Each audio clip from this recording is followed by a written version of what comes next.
Vamos a empezar hablando de Ethernet, una breve introducción a Ethernet. Ethernet es una tecnología de red de la Local Area Network, ya os debería sonar el término de otra asignatura de primer curso. Vale, entonces, en la parte de local hace referencia a que las distancias son cortas, en una sala, en un edificio o en unos edificios colindantes, ¿vale? Distancias por debajo de un par de kilómetros normalmente de tendido de cable, a lo mejor en centenares de metros incluso. ¿Vale? Normalmente han estado pensadas para esos entornos y diseñadas para la problemática de esos entornos, donde hay ordenadores que quieren hablar con impresoras o luego ordenadores que quieren hablar con otros ordenadores que son servidores, de los cuales obtienen documentos, hay una base de datos, lo que sea, ¿vale? Entonces, históricamente ha habido múltiples tecnologías diseñadas para este entorno de red de área local. Ethernet es una de ellas, Token Ring, Token Bus, en ciertos entornos FDDI, también otras tecnologías menos hoy en día que se oigan hablar para la red de área local como ATM han tenido su posibilidad de estar también en la red de área local. Al final, hoy en día, en las redes de área local cableadas, lo que domina es la tecnología Ethernet, y en lo que sería el entorno inalámbrico, cuando el medio físico no es cable, sino que es ondas radioeléctricas, ha habido también diferentes versiones, y hoy en día la más extendida, que es de la que hablaremos, Wi-Fi o el estándar 802.11 del IEQ. Entonces, ¿por qué Ethernet está tan extendida hoy en día? Bueno, pues ha competido durante años y al final probablemente haya vencido por ser muy barata, muy fácil de instalar y muy fácil de gestionar y configurar. Y en parte también porque en esas redes de área local no había grandes requisitos de calidad. Ha habido otras tecnologías de red de área local que eran mejores asegurando, por ejemplo, un retardo máximo, ¿vale? o reservar una capacidad a la comunicación entre ciertos hosts, pero en general en las redes de área local no ha hecho tanta falta eso porque no eran infraestructuras tan críticas, o Ethernet ha conseguido suplirlo a base de aumentar la velocidad de tal forma que siempre los enlaces estuvieran más o menos descongestionados, ¿vale? Con lo cual el retardo siempre era pequeño y siempre había capacidad para todo el mundo, ¿vale? Ethernet ha ido aumentando de velocidad muy bien con los años, ha envejecido muy bien, de las primeras versiones a 10 megabits por segundo de tasa de transmisión half duplex, a hoy en día tenemos estandarizados interfaces a 100 gigabits por segundo full duplex, ¿vale? Eso es un salto de varios órdenes de magnitud.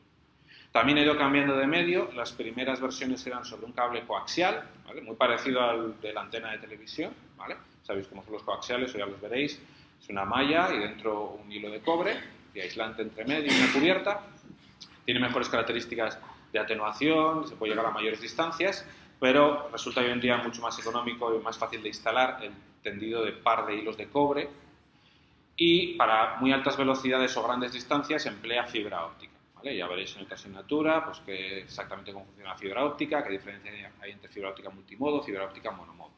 ¿Vale? A la hora de configurarla es muy fácil. Una vez que reconozca la tarjeta del driver del sistema operativo, no hay que hacer nada. ¿Vale? Plug and play, digamos. Automáticamente funciona todo, no hay nada que configurar, por lo cual para la gente de administración era lo más cómodo. ¿Vale? Bien, entonces la Ethernet original, algo que no vais a ver hoy en día instalado, pero bueno, de ahí viene todo el estándar de Ethernet y hay que entender un poco de dónde viene Ethernet porque hay muchos parámetros hoy en día de la Ethernet a 100 gigabits por segundo que uno se puede preguntar ¿y por qué esto funciona así? Y es por herencia de la Ethernet original, ¿vale? Este señor de aquí es Bob Metcalfe, que estaba trabajando en los laboratorios de Xerox en Palo Alto, en el famoso PARC, en el Palo Alto Research Center, ¿no? Y allá es uno de los originarios desarrolladores de esta tecnología de Ethernet. Posteriormente funda 3Com, que si no recuerdo fue comprada así por HP en el 2009, ¿vale? Entonces la versión original de Ethernet se basaba en un cable coaxial, ¿vale? Al cual se conectaban las estaciones, las tarjetas de red de los ordenadores mediante un cable y básicamente un vampiro que pinchabas en el cable, hacías un agujero para poder tomar contacto con el núcleo y con la cubierta, ¿vale? Con la malla y con el núcleo, con los dos polos del circuito.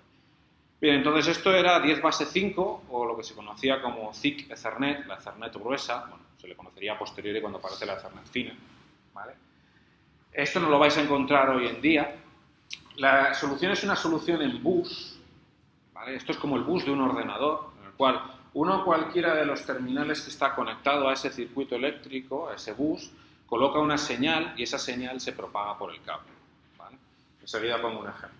Entonces, aquí hay una serie de elementos que no es demasiado vital que os suenen, pero en alguna ocasión, a lo mejor configurando un ordenador, un driver, os puede aparecer alguno de ellos, ¿vale? A lo mejor es improbable hoy en día porque a 10 megabits no vayan a funcionar la mayoría de las tarjetas, aunque lo soporten, pero hay terminología equivalente a 100 megabits y a gigabit, ¿no? Entonces, bueno, por ejemplo, este cable hoy en día, el cable entre la tarjeta y el transceptor, que sería el que hace el contacto con el medio físico, ese cable se llama el cable AUI. Hoy en día todo eso está ya integrado dentro de la tarjeta, ¿vale? La tarjeta estaba en el ordenador, ¿vale? Y abajo, conectando con el cable, en realidad arriba, porque el cable solía ir por el techo, el transceptor, ¿vale? El coaxial es un cable que tiene que ser terminado. Eso quiere decir que yo tengo que colocarle al final una resistencia que una a los dos extremos del cable. A los dos extremos quiere decir el núcleo y la cubierta, ¿vale? La malla y el núcleo, para cerrar el circuito, porque si no la señal que yo transmito rebota en los extremos y vuelve para atrás y se interfiere consigo misma, ¿vale? Necesito hacer lo que se llama un acoplo de impedancias, y es poner una resistencia de la misma impedancia del resto del circuito para que la señal, cuando llega al extremo, se disipe en calor en esa resistencia y no rebote. Y si rebotaba, me tumba toda la red. Y es lo mismo que pasa en un bus de ordenador, en un bus de discos. Lo que pasa es que muchas veces el último elemento es lo suficientemente inteligente hoy en día en la mayoría de los buses para hacer esa terminación. Entonces, en una topología en bus,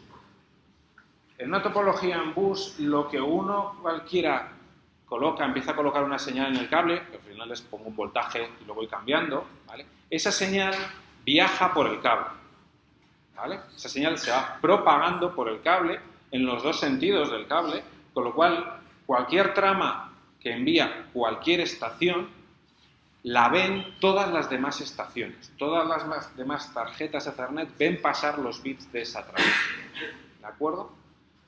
Entonces, yo voy a tener que incluir en la trama algo que me diga quién debe quedarse con esa trama, quién es el receptor de esa trama, para quién estoy enviando esa trama, ¿vale? Entonces, para eso vamos a incluir direcciones. Cada una de las tarjetas Ethernet va a tener una dirección que la identifica única en el mundo, y yo eso voy a ponerlo en la trama para decir, esta trama es para la interfaz con esta dirección. Entonces, todas las tarjetas ven pasar esa trama, y todas las tramas que vayan pasando, y la comparan la dirección con la suya, y solo aquella estación que tenga esa dirección configurada copiará los bits en memoria y ya tiene la trama al nivel de enlace y seguimos para arriba, ¿de acuerdo? Es un medio half duplex, dos no pueden transmitir a la vez. Si dos transmiten a la vez, las dos señales se sumarán y esto es lo que llamaremos una colisión y alguien entre medio no entiende nada porque ve la suma de los dos voltajes, ¿vale? Y no distingue un 0 de un 1. Y eso es el problema que nos vamos a encontrar si dos transmiten a la vez, pero esto vamos a aparcarlo y lo comentamos un poco más adelante y de hecho tenemos todo un tema en esta asignatura para resolver ese escenario, ¿vale? Cómo arbitramos el uso de ese medio si es un problema que dos transmitan a la vez, cómo los coordinamos para que no transmitan dos a la vez. Eso es lo que se llama el control de acceso al medio, ¿vale? Vamos a tener un tema para hablar de esa problemática. Bien, la Ethernet hoy en día ya no va a emplear este tipo de medios físicos, no porque no sea legal, sino porque no son rentables, ¿vale? Su eficiencia no es lo suficientemente buena. Con lo cual, este problema podría uno decir, ¿para qué lo explicas, Daniel, si ya no se da en la Ethernet? Bien, porque en Wi-Fi vamos a tener prácticamente el mismo problema, ¿vale? Y vamos a tener un medio compartido donde si dos transmiten a la vez, las dos señales se van a sumar y ese problema ahí no nos lo podemos quitar con tanta facilidad como en Ethernet, que vamos a tirar un cable entre cada pareja de equipos de comunicación, ¿vale? Ya lo veremos más adelante. Fijaros, con esto que yo he explicado, uno podría decir, ¿y dónde están los conmutadores? ¿Para qué me has hablado en otro tema sobre conmutación de paquetes? Hemos hablado sobre un montón de conmutadores y aquí no aparecen por ningún lado. Pues fijaros, es que en Ethernet inicialmente no existen los conmutadores. Es una tecnología para ese medio coaxial compartido, ¿vale? Para un medio compartido y no hay equipos que reenvíen paquetes, directamente se envía del transmisor al receptor, fin de la vida de esa trama. No hay conmutadores de paquetes originariamente. Hoy en día sí los vamos a tener, pero esto lo vemos en una clase más adelante, ¿vale? Entonces, en la Ethernet original yo tengo a todas las estaciones conectadas al mismo bus, lo que una transmite lo ven todas las demás, ¿vale? No hay almacenamiento y reenvío, no hay conmutadores por ningún lado, estamos todos en el mismo medio compartido.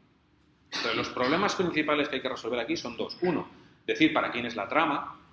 Dos, coordinarnos el uso del medio para que no colisionemos, no enviemos dos a la vez, ¿vale? Son los dos problemas principales que vamos a comentar.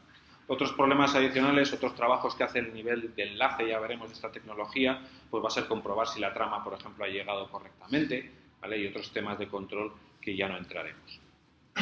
Entonces vamos a tener una trama en el nivel de enlace y vamos a tener una trama que va a tener un bloque de datos, una cabecera, y en Ethernet va a tener también un trailer, va a tener una cola, ¿vale? Y algo muy importante que va a haber en la cabecera van a ser las direcciones de las estaciones, de para qué estación, en realidad, para qué interfaz Ethernet, para qué NIC, Network Interface Card, ¿vale? Para qué tarjeta Ethernet va dirigida esta trama. Bien.